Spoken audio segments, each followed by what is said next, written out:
Imagine feeling every second of your body shutting down and being unable to escape it. No anesthesia strong enough, no treatment that can heal you, no way for your cells to repair themselves. Just time, pain, and consciousness. Most people who receive a fatal dose of radiation lose awareness within hours. But one man didn't. He stayed awake. He stayed alive for 83 days. Not because he was recovering, but because medicine refused to let him go. This is not just a story about a nuclear accident. It is a story about the limits of science, the ethics of survival, and the question no doctor wants to answer. When does saving a life become prolonging suffering? This is the story of Hisashi Ouchi, a man who endured one of the most extreme medical tragedies ever recorded. September 30th, 1999. Tokaimura, Japan. Inside a nuclear fuel processing facility, workers were preparing uranium manually. It was supposed to be routine. Then suddenly, a flash of blue light filled the room. A criticality accident had occurred, an uncontrolled nuclear chain reaction.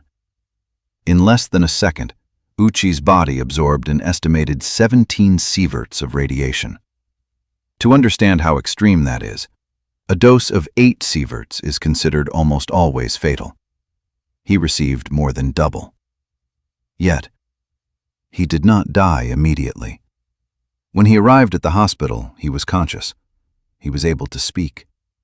There were no visible burns. On the surface, he looked stable. But inside his body, the damage had already begun. Radiation had shattered his DNA. His chromosomes were destroyed. His cells lost the ability to divide and regenerate. The human body survives by constantly replacing damaged cells, but his body could no longer do that. Within days, his skin began to break down. Not from burns, but because new tissue could not form.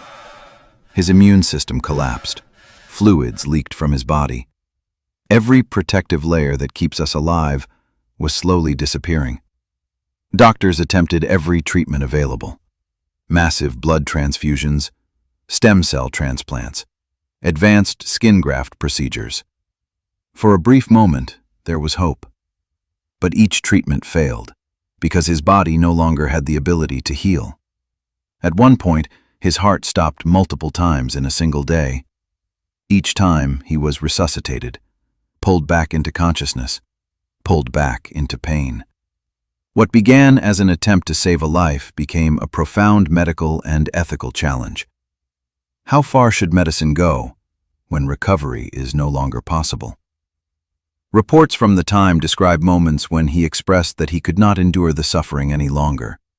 He was fully aware, trapped in a body that could not repair itself. This was not just a case of radiation exposure. It became a question about the limits of science and the meaning of compassion. Day after day, his condition worsened.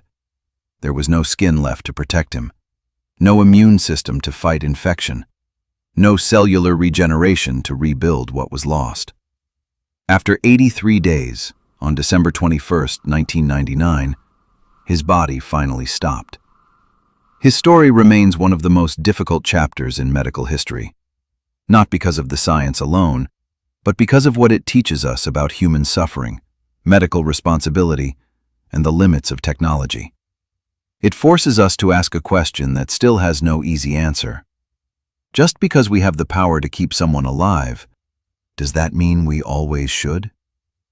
Hisashi Ouchi did not choose to become a symbol, but his experience became a reminder of the dangers of nuclear accidents, the fragility of the human body, and the responsibility that comes with scientific power.